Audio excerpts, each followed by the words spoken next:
On the day when the emperor assigned the eldest prince to my name, Ning from Launching Courtyard leapt into the lake. The eldest prince remained unperturbed, continuing to call me mother consort. It was only upon receiving the news of Ning's demise that he was struck with fear, his eyes reddening. From that moment onward, he demonstrated utmost reverence and filial piety, treating me as his biological mother. However, all of this changed once he ascended to the throne.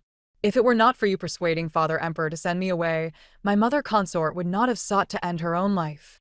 He condemned me to keep vigil for Ning, using my blood to transcribe Buddhist scriptures in a futile attempt to atone for my sins. Upon learning of this, my maternal clan led a group of ministers to voice their concerns. He executed my entire family with a single treasonous missive. In the dimly lit dungeon, I endured daily scoldings and beatings from the eunuchs he sent, yearning for death yet unable to attain it. When I opened my eyes once more, I returned the eldest prince, who had fervently called me mother consort, back to Launching Courtyard. He was thrown into a state of panic. 1. The child shall henceforth diligently remember the teachings of his beloved mother, prioritizing her wishes above all else, and will never betray her profound affection. As I remained momentarily unresponsive, Huizhu softly urged me at my ear, suddenly snapping back to reality. I was only certain of my rebirth upon witnessing the 9-year-old Fu Yuan kneeling before me, presenting a scroll of paintings with both hands. I took a deep breath. My tone steady and unruffled. Rise. Huizhu accepted the artwork and unfurled it before me.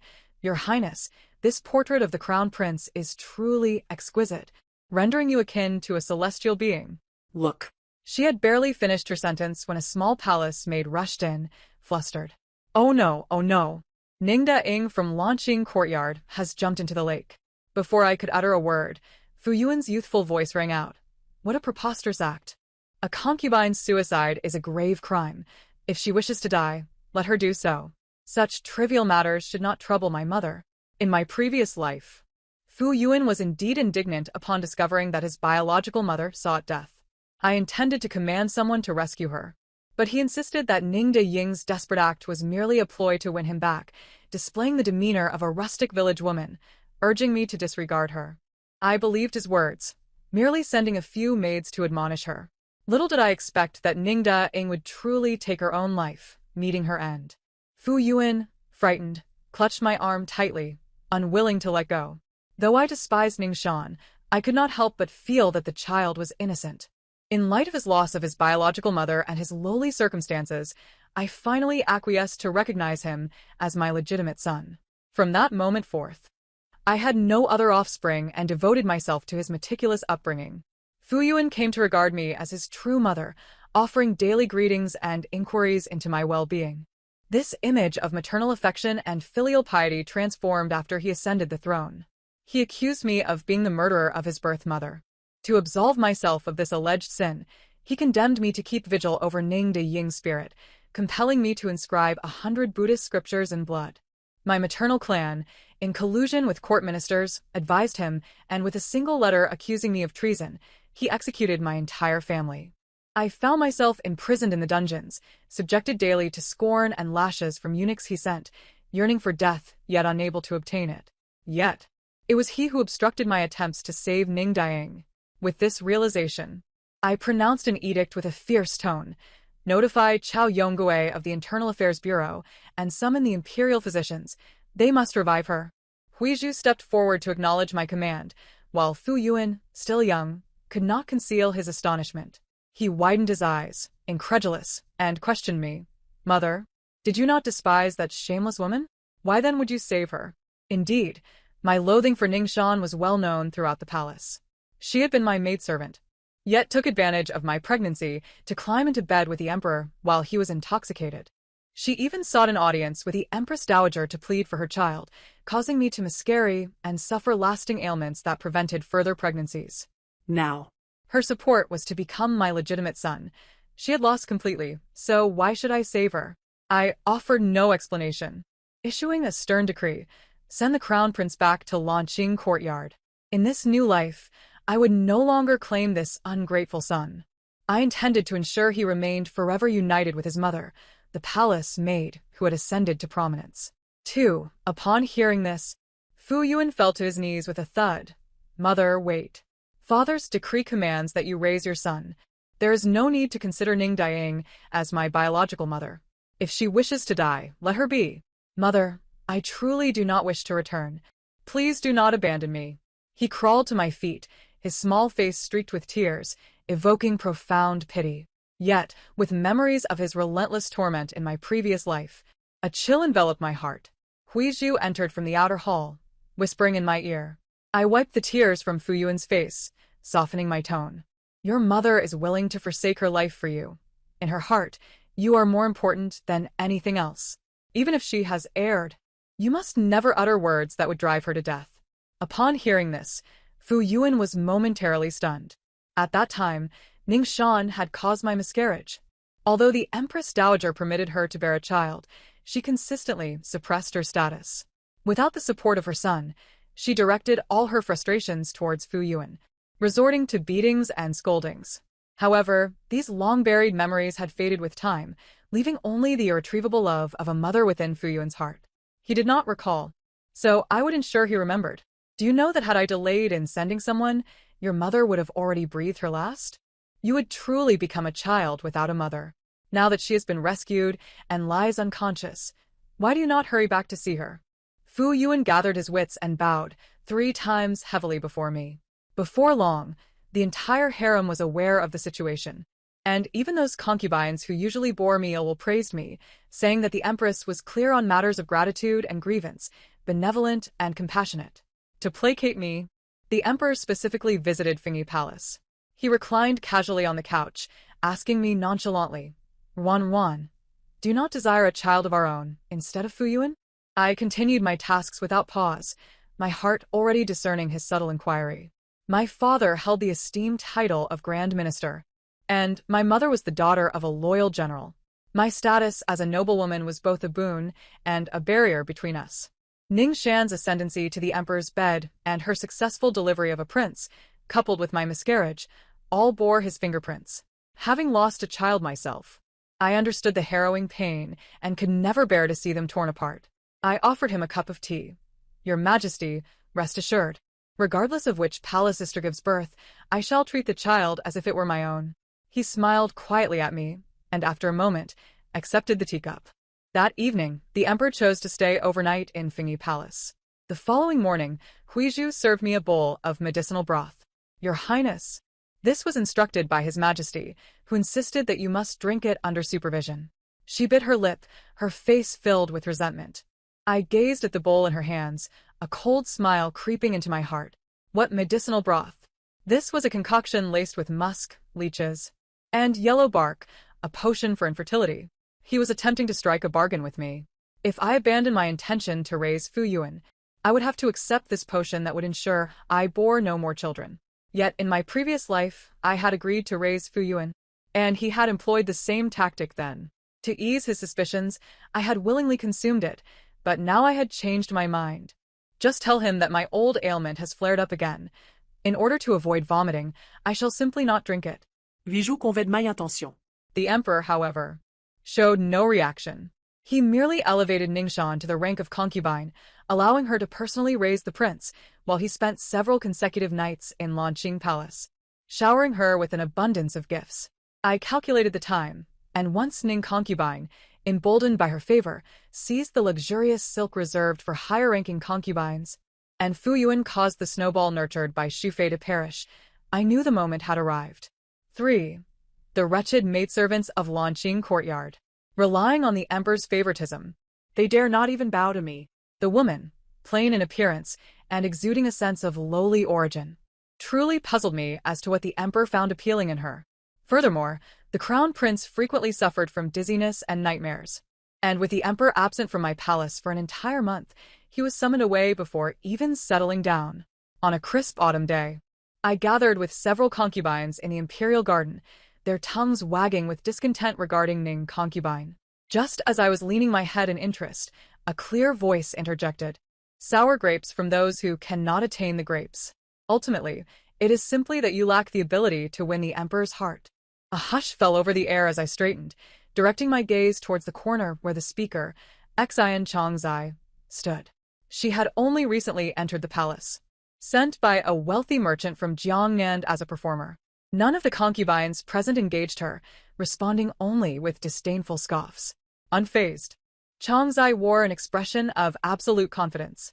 The gathering dispersed without merriment, and instead of taking a sedan chair, I chose to walk back to Fengyi Palace. Along the way, Huizhu inquired, "Your Highness, do you not plan to take any action? What action should I take? The person sent by my brother must possess some capabilities. We shall simply observe the unfolding events." No sooner had I spoken than I spotted Fu Yuan wielding a whip, directing it at the passing palace maids and eunuchs. I grasped Huizhu's hand and approached him, only for the whip to strike the stone bricks at my feet, causing him to look up at me. Huizhu stepped forward to remind the first prince, "Your Highness, you must pay your respects to Her Majesty, the Queen." He pressed his lips together, slightly bending his knee before standing upright immediately. Huizhu wished to say more, but Fu Yuan suddenly shouted, "If you do not care for me, you'll surely regret it in the future. Mother said that you are like a hen that does not lay eggs, destined to bear no children in this lifetime, and father will surely cast you aside."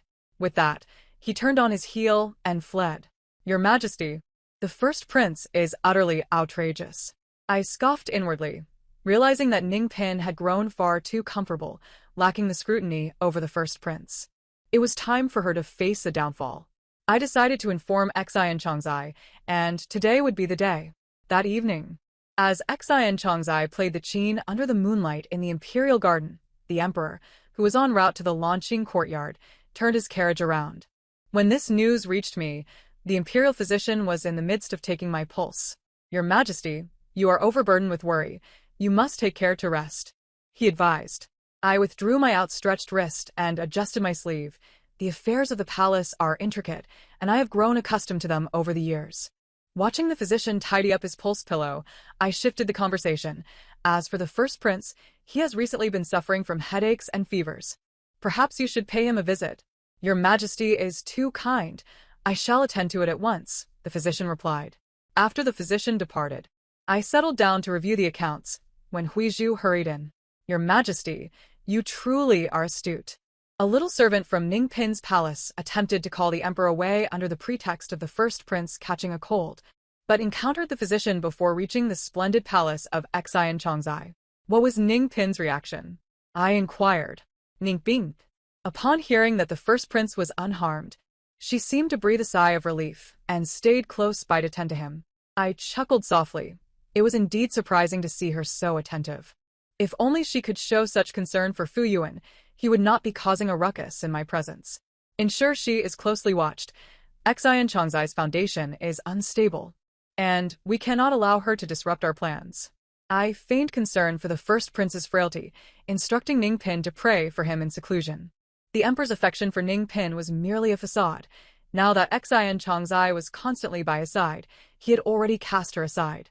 When I broached this topic, the emperor assumed I was merely managing the concubines vying for favor and did not delve deeper. Half a month later, one night, Fu Yuan suddenly developed a high fever.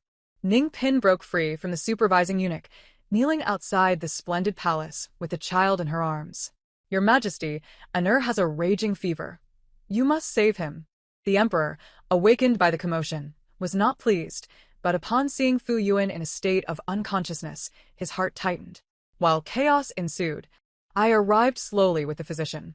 The physician placed his hand on Fu Yuan's arm, and after a moment, he exclaimed, "The first prince's condition is critical. Quickly, prepare medicine." After a bowl of medicinal soup was administered, Fu Yuan's condition finally stabilized. I slammed my hand on the table. The first prince was burning with fever. "Why did you delay in summoning the physician, waiting until the situation escalated to the emperor's attention?" The emperor cast a glance, and Ningpin trembled in fear. I tried to reduce the first prince's fever, but alas, it proved ineffective. Anur longs for the emperor. Had it not been for the queen's confinement, he would not have been overwhelmed with worry and caught a cold. What nonsense was this? I had only prohibited you from leaving the palace, not from summoning the physician. Xi and Changzai draped a cloak over the emperor's shoulders, scrutinizing Ningpin from head to toe. "Winter is approaching. How well you are dressed, sister." Yet the first prince arrived wearing only his nightclothes. "He is burning with fever. How could he wear so many layers?" My gaze sharpened. Could it be that you intentionally allowed the first prince to catch a cold in hopes of gaining favor? That is my child. How could I harm him? Ningpin's voice rose sharply, and the chamber fell silent for a moment. Fu Yuan on the bed weakly uttered, "Mother, I do not want to bathe. The water is too cold, I beg you." Ningpin panicked, "Your Majesty, it is not as it seems. Please, listen to me." The emperor's face flushed with anger. "Enough. Ningpin, you are to be punished with a year's salary reduction and confined for 3 months."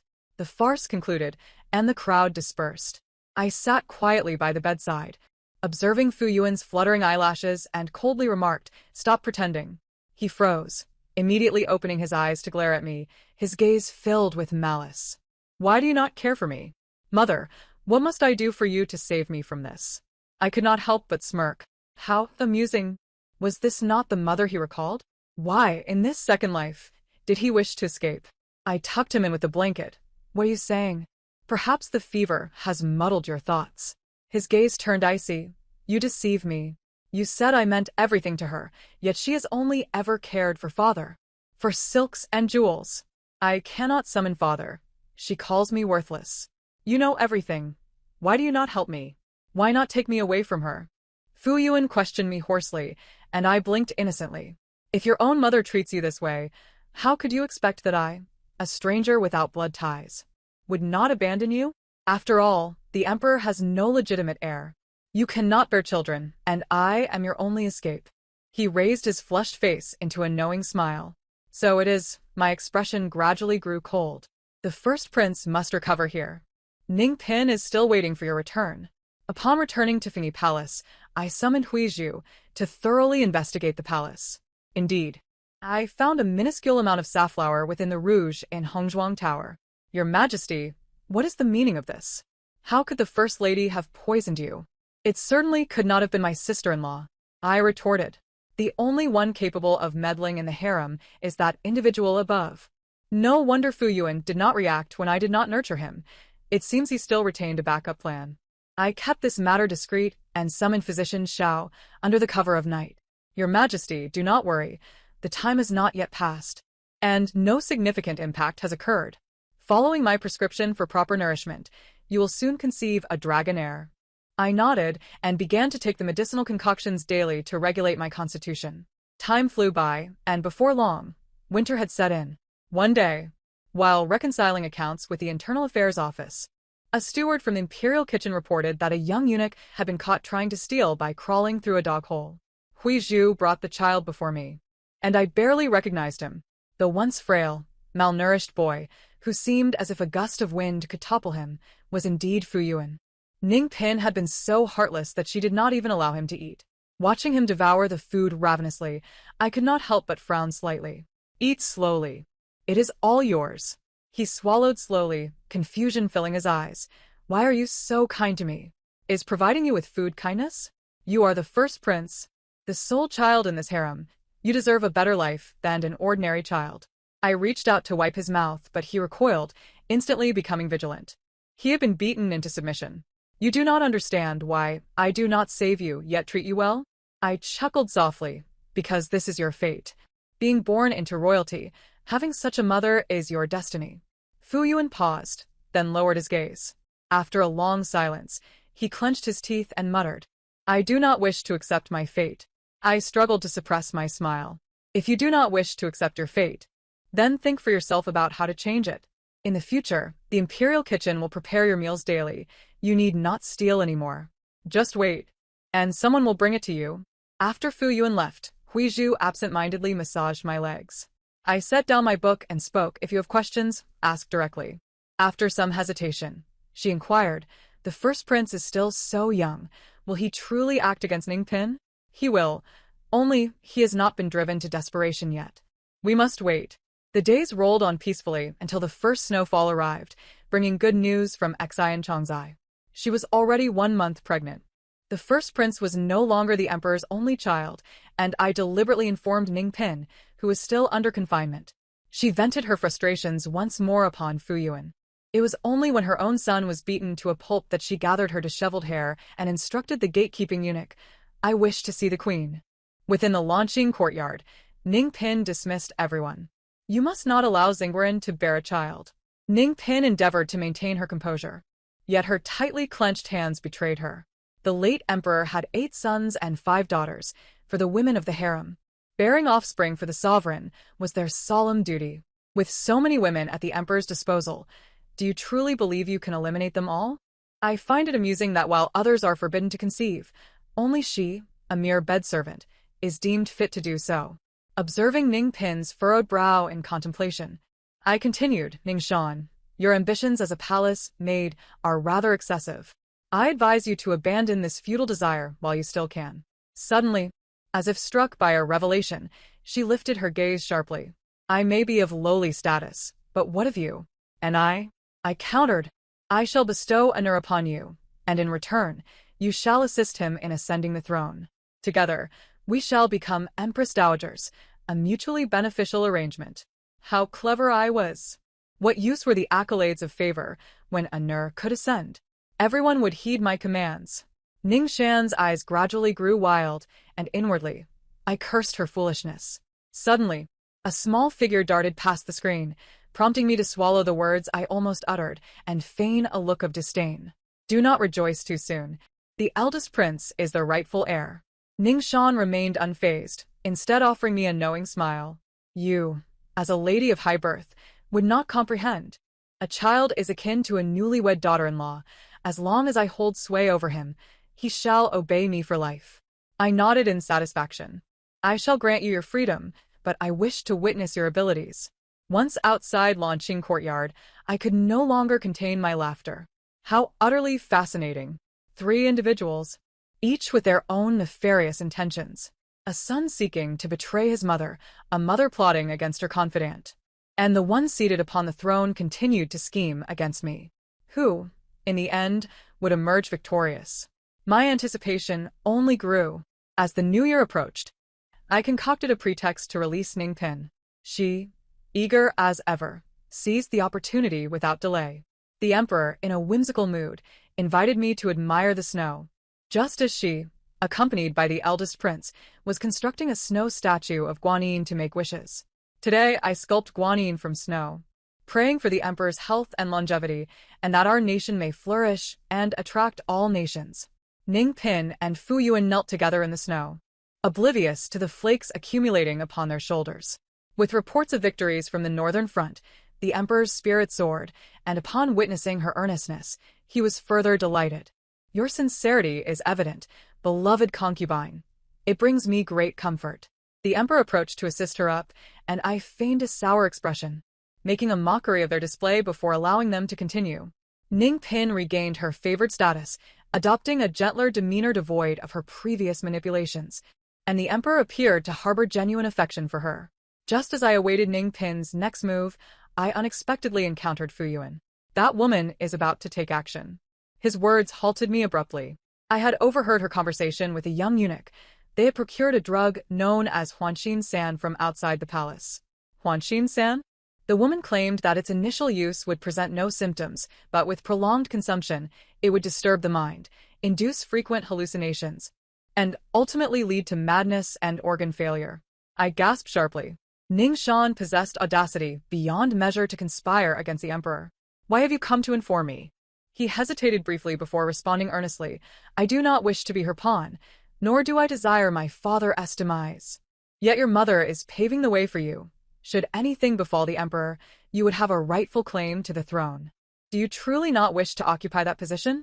He met my gaze directly, remaining silent. He was not yet cornered. If he revealed the truth to the emperor, Ningshan would not survive the night. I waved him away. Return, then. If you do not see me tonight, the emperor will remain unharmed. A splendid opportunity to employ another's hand. What a pity that he could not perish just yet. I located the young eunuch Ningpin had bribed. He understood he had nearly committed an unforgivable crime, and after considerable effort, my people managed to persuade him to exchange Huanxin San for Jiyu San. The young eunuch believed this to be a fortifying medicine for men, unaware that long-term use would render them sterile. Indeed, the emperor began to frequent the harem more and more, sometimes even inviting concubines to serve him during the day. On the 20th day of the 12th month, Dr. Shao came to check on my health. Your Highness is recovering well. should you receive the emperor's favor around the time of your menses, the likelihood of conceiving a prince is significantly heightened. I expressed my gratitude to Dr. Xiao. As I calculated the timing, the various princes had already set out for the capital, and it was time for me to pay a visit to the Empress Dowager. The Shikundian was elegantly simple. The Empress Dowager was engaged in a quiet recitation of Buddhist scriptures, her eyes gently opening upon my arrival. "Wanner, you have finally come." I sighed. The human heart is inscrutable, and I have come to understand. The emperor is not the Empress Dowager's biological son. During the late emperor's reign, when Prince Yi rebelled, a spy infiltrated the harem, intending to poison the empress, igniting fierce conflicts among the noble families. Noble concubine Rong unwittingly consumed the poisoned wine, becoming the scapegoat for the Empress Dowager. They shared a sisterly bond, and until her dying breath, she bore no resentment, entrusting her own flesh and blood to the Empress Dowager's care. The Empress Dowager had always cherished noble concubine Rong's kindness, not only assisting the current emperor to ascend to the throne but also introducing me, who had been betrothed to Prince Jing since childhood, to the emperor. Yet the emperor was ungrateful, believing the Empress Dowager responsible for noble concubine Rong's death. Even after ascending the throne smoothly, he remained distant from her. The Empress Dowager before me was not unlike the version of myself from a previous life. Prince Jing was returning to the capital. The Empress Dowager's calm demeanor finally rippled with emotion.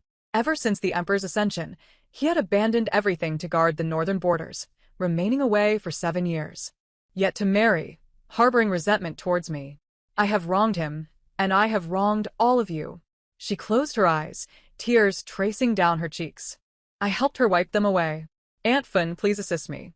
I wish to have a child." The Empress Dowager's eyes widened in shock as she stared at me. I placed before her the preparations I had long since made. The emperor was already preparing to take action against Prince Jing. With no retreat left, the Empress Dowager had no choice but to collaborate with me. Finally, after reading the secret letter, her expression darkened, and she set it aside the flickering candle flame. The letter was reduced to ashes, and she solemnly acquiesced. At the palace banquet on New Year's Eve, I encountered that familiar figure once more. The instant our gazes met, the surrounding clamor seemed to fade away. He raised his glass towards me, and I reciprocated the gesture. No one noticed the suppressed emotions between us. As the night deepened, the emperor, intoxicated, was assisted away by the eunuchs. Upon returning to Fingyi Palace, I dismissed those around me and awaited silently. I lost track of time. The aphrodisiac scent within the palace had clouded my senses. Suddenly, I felt the restrained breath of a man behind me. I turned sharply to find Prince Jing standing there for quite some time. In that moment, the youthful Prince Jing merged with the man before me, and without hesitation, I advanced to tear at his garments. When I awoke once more, the sun was already high, and the man beside me had vanished. Huizhu gently called my name. "Your Highness, Xian Chongzai has shown signs of labor."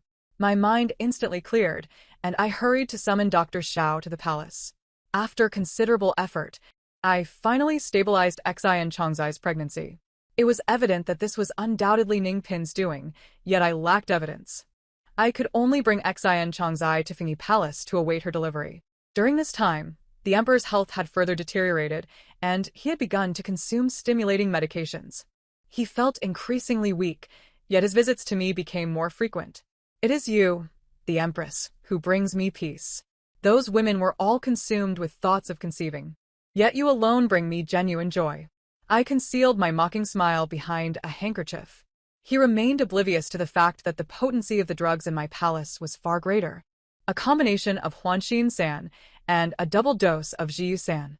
As I observed him lying beside me, his gaze growing increasingly dazed, a wave of nausea washed over me. My child had acquired a name, and my patience had reached its limit. It was time to compel Fu Yuan into action.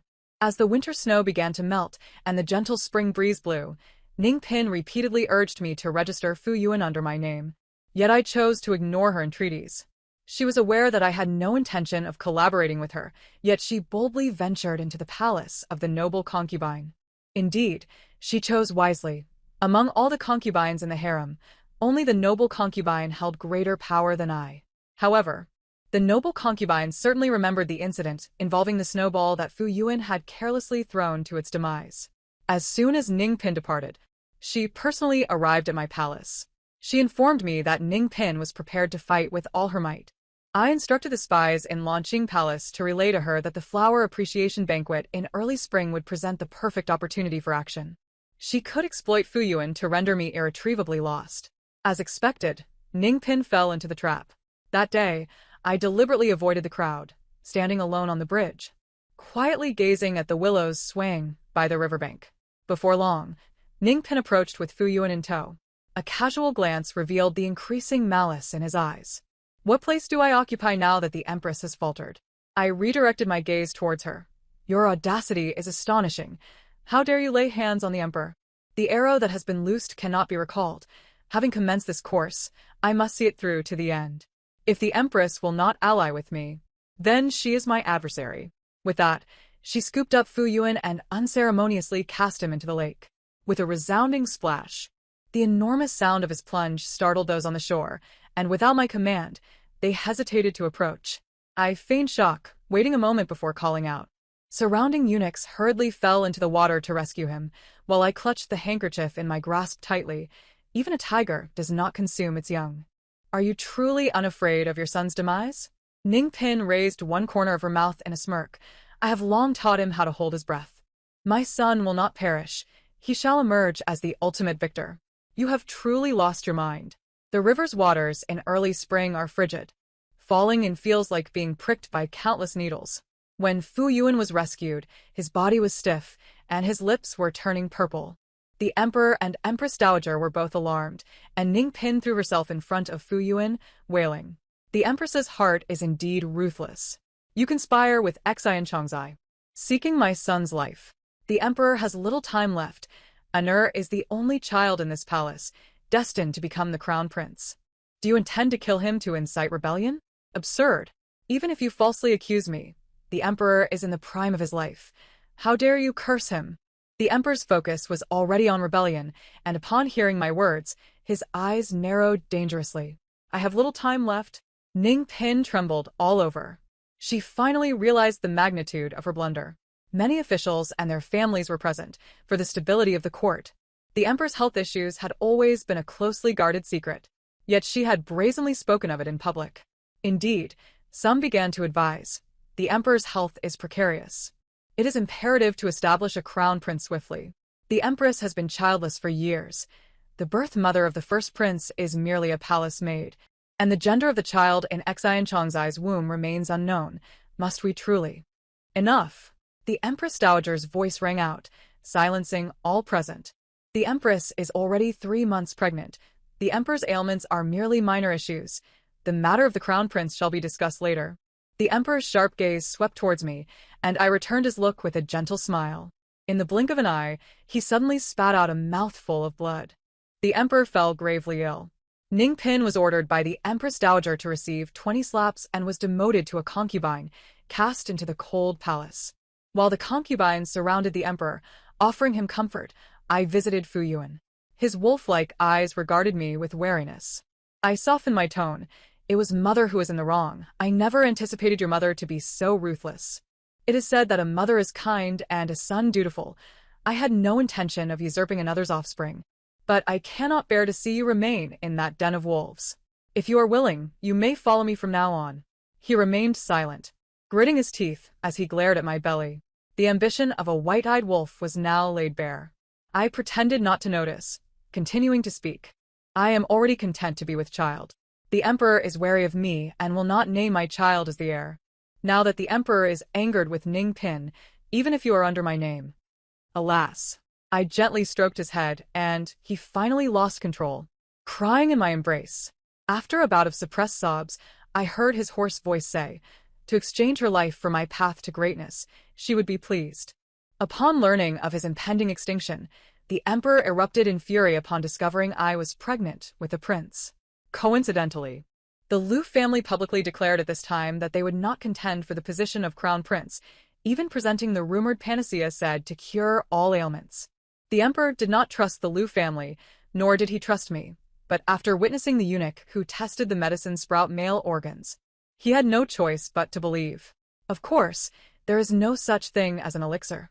That eunuch was a twin I had specially sought. Xian Chongzai gave birth to a male infant in the summer, but due to complications during the pregnancy, the child was born frail.